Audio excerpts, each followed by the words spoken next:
Hello friends, welcome to our YouTube channel SS inventor. तो आज हम लोग बिहार डीएलएड का जो 18/9/2022 का तृतीय पाली का क्वेश्चन पूछा गया है उसको आज हम लोग कवर करेंगे। अगर आप 1 से लेकर ये 17 तक प्रीवियस ईयर का वीडियो नहीं देखे हैं तो इसका प्लेलिस्ट का लिंक जो है वो डिस्क्रिप्शन में दिया गया है, वहाँ से जाकर उस वीडियो को भी आप ज़रूर देख लीजिएगा। और अगर आप इस चैनल पर नए हैं तो चैनल को ज़रूर सब्सक्राइब कर लीजिएगा। तो चलिए शुरू करते हैं आज 18/9/2022 का तृतीय पाली का पहला क्वेश्चन। सबसे पहले इसमें सामान्य हिंदी का क्वेश्चन दिया गया है। इसमें पहला क्वेश्चन है, मग्न में कितने लघु और गुरु वर्ण होते हैं? तो इसका सही आंसर हो जाएगा ऑप्शन नंबर ए, मग्न में 0 लघु और 3 गुरु वर्ण होते हैं, याद रखिएगा। नेक्स्ट क्वेश्चन है, जल उठो फिर सींचने को इस पंक्ति में कौन सा अलंकार है? तो इसका सही आंसर हो जाएगा ऑप्शन नंबर डी, विरोधाभास है। जल उठो फिर सींचने को इस पंक्ति में कौन सा अलंकार है? तो विरोधाभास है। नेक्स्ट क्वेश्चन, किसी शब्द का छुपा हुआ अन्य अर्थ ज्ञात करना किस शब्द शक्ति की विशेषता है? तो इसका सही आंसर हो जाएगा ऑप्शन नंबर ए, व्यंजना का है। किसी शब्द का छुपा हुआ अन्य अर्थ ज्ञात करना किस शब्द शक्ति की विशेषता है? तो व्यंजना का है। चारु चंद्र की चंचल किरणें खेल रही है जल थल में, स्वच्छ चांदनी बिछी हुई है अवनी और अंबर तल में। उपयुक्त पंक्तियां किस काव्य गुण से संबंधित है? तो इसका सही आंसर हो जाएगा ऑप्शन नंबर ए, प्रसाद गुण से संबंधित है। चारु चंद्र की चंचल किरणें खेल रही है जल थल में, स्वच्छ चांदनी बिछी हुई है अवनी और अंबर तल में। उपयुक्त पंक्तियां किस काव्य गुण से संबंधित है? तो प्रसाद गुण से संबंधित है। नेक्स्ट क्वेश्चन, चरण कमल बंदौ हरि राय में कौन सा अलंकार है? तो इसका सही आंसर हो जाएगा ऑप्शन नंबर सी, रूपा का अलंकार है। चरण कमल बंदौ हरि राय में कौन सा अलंकार है? तो रूपा का अलंकार है। राहुल मन लगाकर पढ़ता है, इस वाक्य में उद्देश्य बताएं। तो इसका सही आंसर हो जाएगा ऑप्शन नंबर ए, राहुल हो जाएगा। राहुल मन लगाकर पढ़ता है, इस वाक्य में उद्देश्य कौन सा हो जाएगा? तो राहुल हो जाएगा। नेक्स्ट क्वेश्चन, गुस्सा पीना मुहावरा का अर्थ क्या है? तो इसका सही आंसर हो जाएगा ऑप्शन नंबर सी, क्रोध दबाना। गुस्सा पीना मुहावरा का अर्थ क्या हो जाएगा? तो क्रोध दबाना हो जाएगा। माया महाठगनी हम जानो तिरगुन फांस लिए कर डोले, बोले मधुर बानी में कौन सा अलंकार है? तो इसका सही आंसर हो जाएगा ऑप्शन नंबर डी, श्लेष अलंकार है। माया महाठगनी हम जानो तिरगुन फांस लिए कर डोले, बोले मधुर बानी में कौन सा अलंकार हो जाएगा? तो श्लेष अलंकार है। नेक्स्ट क्वेश्चन, बोलने वाले सुनने वाले प्रकरण देश कंठ स्वर आदि का बोध कराती है। तो इसका सही आंसर हो जाएगा ऑप्शन नंबर डी, आर्थी व्यंजना। बोलने वाले सुनने वाले प्रकरण देश काल कंठ स्वर आदि का बोध कराती है कौन? तो आर्थी व्यंजना। निम्न में से कौन सा वाक्य शुद्ध है? तो इसका सही आंसर हो जाएगा ऑप्शन नंबर सी, इस काम में शिथिलता नहीं दिखानी चाहिए। निम्न में से कौन सा शुद्ध वाक्य दिया गया है? तो ऑप्शन नंबर सी हो जाएगा, इस काम में शिथिलता नहीं दिखानी चाहिए। नेक्स्ट क्वेश्चन, पवित्र का सही संधि विच्छेद क्या होगा? तो इसका सही आंसर हो जाएगा ऑप्शन नंबर डी, पो जोड़ इत्र हो जाता है। पवित्र का संधि विच्छेद क्या हो जाता है? तो पो जोड़ इत्र होता है। नेक्स्ट क्वेश्चन, नदी कलकल करती हुई बहती चली जा रही थी, इस वाक्य में बहती चली जा रही थी में कौन सा पदबंध है? तो इसका सही आंसर हो जाएगा ऑप्शन नंबर एक, क्रिया पदबंध है। नदी कलकल करती हुई बहती चली जा रही थी, इस वाक्य में बहती चली जा रही थी में कौन सा पदबंध हो जाएगा? तो क्रिया पदबंध हो जाएगा। नेक्स्ट क्वेश्चन, इनमें से कौन सा वाक्य अशुद्ध है? तो इसका सही आंसर हो जाएगा ऑप्शन नंबर ए, रेडियो की उत्पत्ति किसने की। इनमें से कौन सा वाक्य अशुद्ध दिया गया है? तो ऑप्शन नंबर ए हो जाएगा, रेडियो की उत्पत्ति किसने की। इसका सही आंसर क्या हो जाएगा? तो रेडियो का आविष्कार किसने किया। नेक्स्ट क्वेश्चन,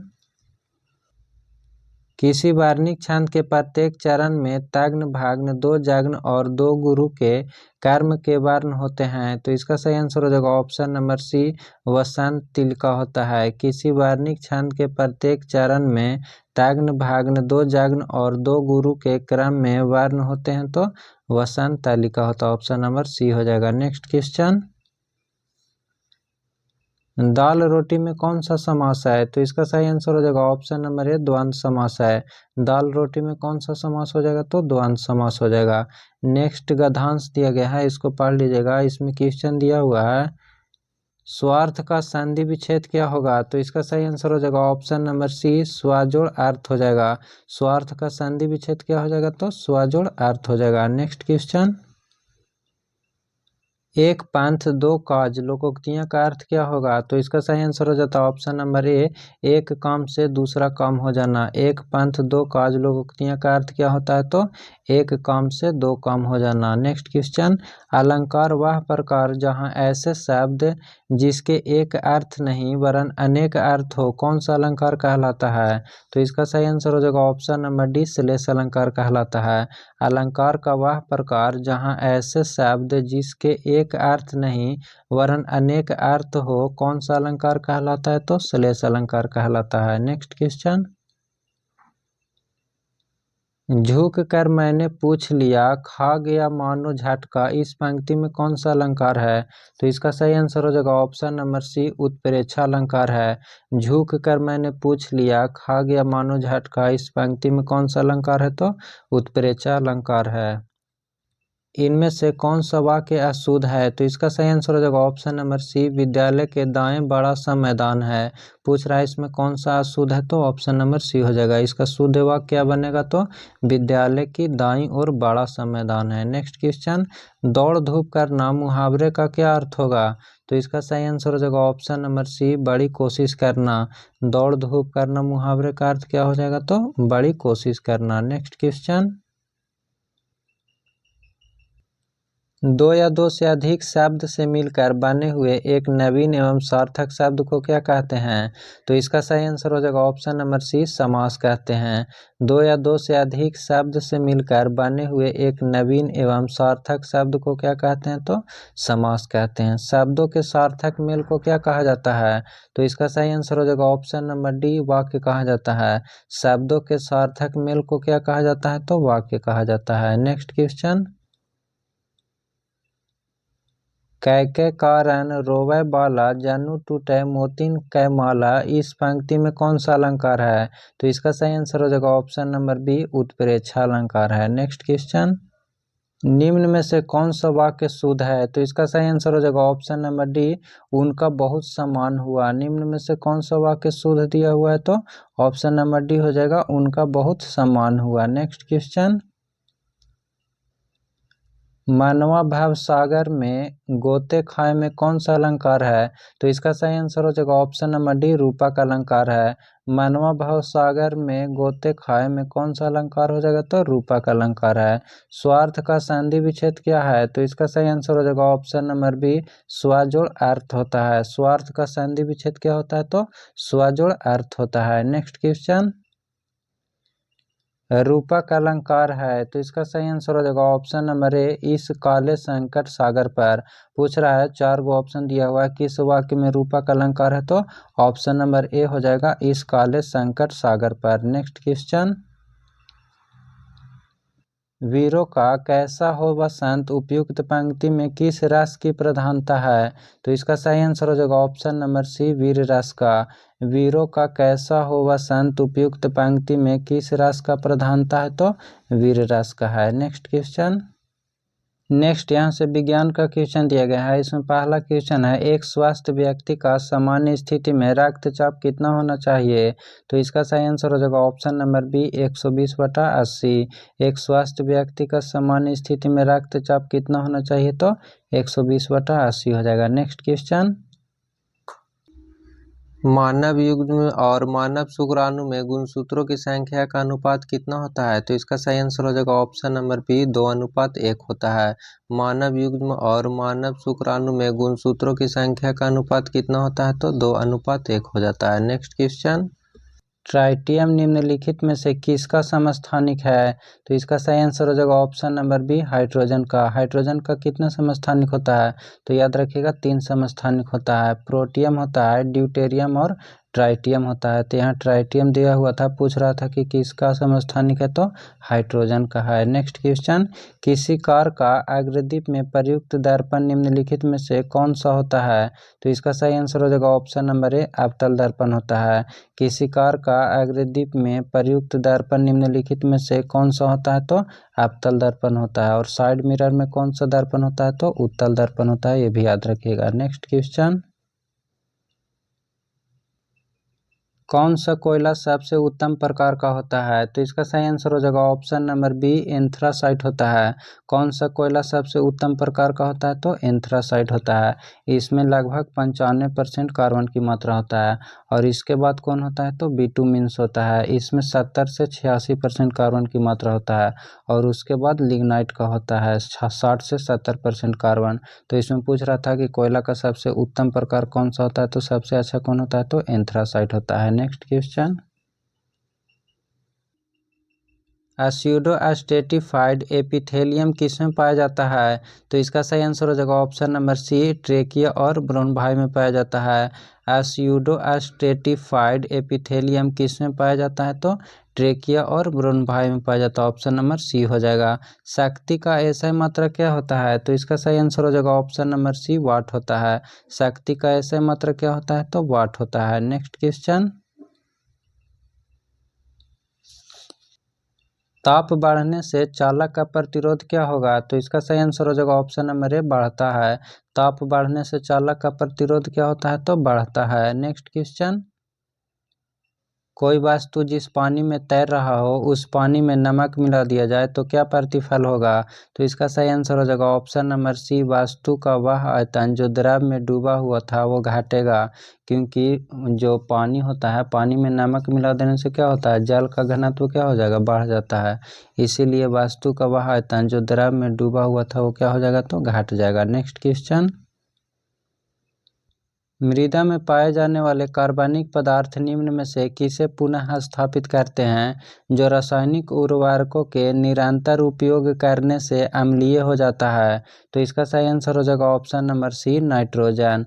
मृदा में पाए जाने वाले कार्बनिक पदार्थ निम्न में से किसे पुनः स्थापित करते हैं? जो रासायनिक उर्वरकों के निरंतर उपयोग करने से अम्लीय हो जाता है। तो नाइट्रोजन को।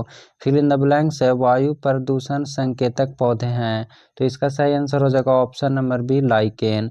लाइकेन जो है वो वायु प्रदूषण संकेतक पौधे हैं। नेक्स्ट क्वेश्चन, ब्यूटेन जिसका अणुसूत्र C4H10 है, इसमें कह रहा है कि कितने सहसंयोजक बंधन है? तो C4H10 कह रहा है C4 हो गया और H10 कह रहा है 1 2 3 4 5 6 7 8 9 10। इसमें पूछ रहा है कि कितना सहसंयोजक बंधन है? तो 1 2 3 4 5 6 7 8 9 10 11 12 13। कितना सहसंयोजक बंधन हो गया? तो 13 हो गया। सही आंसर कौन हो जाएगा? तो ऑप्शन नंबर बी हो जाएगा। नेक्स्ट क्वेश्चन, प्रकाश श्वसन में भाग लेने वाले कोशिकांग हैं। तो इसका सही आंसर हो जाएगा ऑप्शन नंबर बी, क्लोरोप्लास्ट और पेरोक्सीसोम और माइटोकॉन्ड्रिया। प्रकाश श्वसन में भाग लेने वाले कोशिकांग कौन कौन है? तो क्लोरोप्लास्ट है और पेरोक्सीसोम है और माइटोकॉन्ड्रिया। नेक्स्ट है, जब किसी वस्तु को हवा में ऊपर की ओर फेंका जाता है तो वस्तु के द्वारा तय पथ क्या होता है? तो इसका सही आंसर हो जाएगा ऑप्शन नंबर डी, परवलय के आकार की होती है। जब किसी वस्तु को हवा में ऊपर की ओर फेंका जाता है तो वस्तु द्वारा तय किया गया पथ कैसा होता है? तो परवलय के आकार का हो जाता है। ऑप्शन नंबर डी हो जाएगा। नेक्स्ट क्वेश्चन, 72 बिलियन होने पर कोशिका का आयतन बढ़ जाता है, क्या कहलाता है? तो इसका सही आंसर हो जाएगा ऑप्शन नंबर बी, हाइपोटोनिक कहलाता है। 72 बिलियन होने पर कोशिका का आयतन बढ़ जाता है, क्या कहलाता है? तो हाइपोटोनिक कहलाता है। द्रव की सतह पर वाष्पीकरण होता है क्योंकि सतह पर मौजूद कण।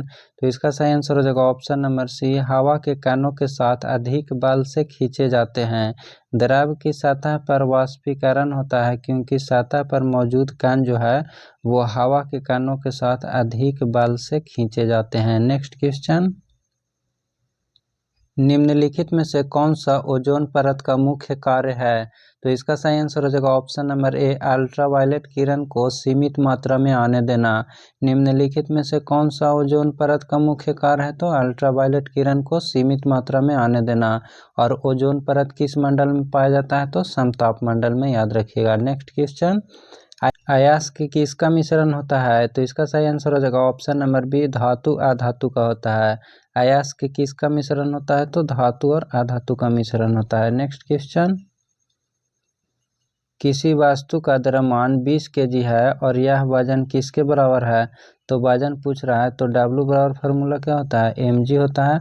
और m कितना दिया हुआ है, 20 kg दिया हुआ है। और g का मान कितना होता है, 9.8 न्यूटन होता है। तो इसको मल्टीप्लाई करेंगे तो कितना आ जाएगा, 196 आ जाएगा। और यहाँ डाइन में दिया हुआ है तो एक होता है 10 के पावर 5 डाइन होता है। तो इसका सही आंसर हो जाएगा ऑप्शन नंबर सी, 196 गुने 10 के पावर 5 डाइन हो जाएगा। नेक्स्ट क्वेश्चन, निम्नलिखित में से कौन सूचक की तरह इस्तेमाल नहीं किया जा सकता है। तो इसका सही आंसर हो जाएगा ऑप्शन नंबर डी, मूली को। निम्नलिखित में से कौन सूचक की तरह इस्तेमाल नहीं किया जा सकता है, तो मूली को, ऑप्शन नंबर डी हो जाएगा। नेक्स्ट क्वेश्चन, सामाजिक अध्ययन का क्वेश्चन दिया गया है। इसमें पहला क्वेश्चन है, किस संविधान संशोधन के अनुसार लोकसभा का कार्यकाल 6 वर्ष किया गया था। तो इसका सही आंसर हो जाएगा ऑप्शन नंबर ए, 42वां संविधान संशोधन के द्वारा। 42वां संविधान संशोधन अधिनियम 1976 के अनुसार लोकसभा का कार्यकाल कितना किया गया था, 6 वर्ष किया गया था। लेकिन फिर 44वां संविधान संशोधन अधिनियम 1978 के द्वारा पुनः 5 वर्ष का कार्यकाल कर दिया गया था, याद रखिएगा। नेक्स्ट क्वेश्चन, भारत में प्रेस का जनक किसे कहा जाता है। तो इसका सही आंसर हो जाएगा option number C, James Augustus Hicky को कहा जाता है। भारत में प्रेस का जनक किसे कहा जाता है, तो जेम्स ऑगस्टस हिकी को कहा जाता है। और भारत में पहली बार 1780 ईस्वी में बंगाल गजट नामक समाचार पत्र का प्रकाशन किए थे, ये भी याद रख। भारत के कितने राज्यों में विधान परिषद है। तो इसका सही आंसर हो जाएगा ऑप्शन नंबर सी, 6 राज्य में है। भारत के कितने राज्यों में विधान परिषद है, तो 6 राज्य में। कौन कौन सा राज्य में है, तो उत्तर प्रदेश, महाराष्ट्र, कर्नाटक, बिहार, आंध्र प्रदेश और तेलंगाना में है। नेक्स्ट क्वेश्चन, कहलगांव तापीय विद्युत परियोजना किस जिला में अवस्थित है। तो इसका सही आंसर हो जाएगा ऑप्शन नंबर बी, भागलपुर में है। कहलगांव तापीय विद्युत परियोजना किस जिला में अवस्थित है, तो भागलपुर में है। नेक्स्ट, जून 1992 में पहले अंतर्राष्ट्रीय पृथ्वी शिखर सम्मेलन के लिए ब्राजील में फिल इन द ब्लैंक्स में 100 से अधिक राष्ट्राध्यक्ष मिले थे। तो इसका सही आंसर हो जाएगा option number A, Rio de Janeiro में मिले थे। जून 1992 में पहले अंतर्राष्ट्रीय पृथ्वी सम्मेलन के लिए ब्राजील में रियो डी जेनेरियो में 100 से अधिक राष्ट्राध्यक्ष मिले थे। नेक्स्ट क्वेश्चन, ऊपरी सिलेसिया जर्मन और पोल्स दोनों द्वारा आबादी वाला क्षेत्र था। राष्ट्रसंघ ने जर्मनी और पोलैंड के बीच ऊपरी सिलेसिया के मुद्दे का समाधान कैसे किया था। तो इसका सही आंसर हो जाएगा ऑप्शन नंबर सी, क्षेत्र को विभाजित करके किया था। नेक्स्ट क्वेश्चन, भारत में रेल परिचालन की शुरुआत कब हुई थी। तो इसका सही आंसर हो जाएगा ऑप्शन नंबर सी, 1853 में हुआ था।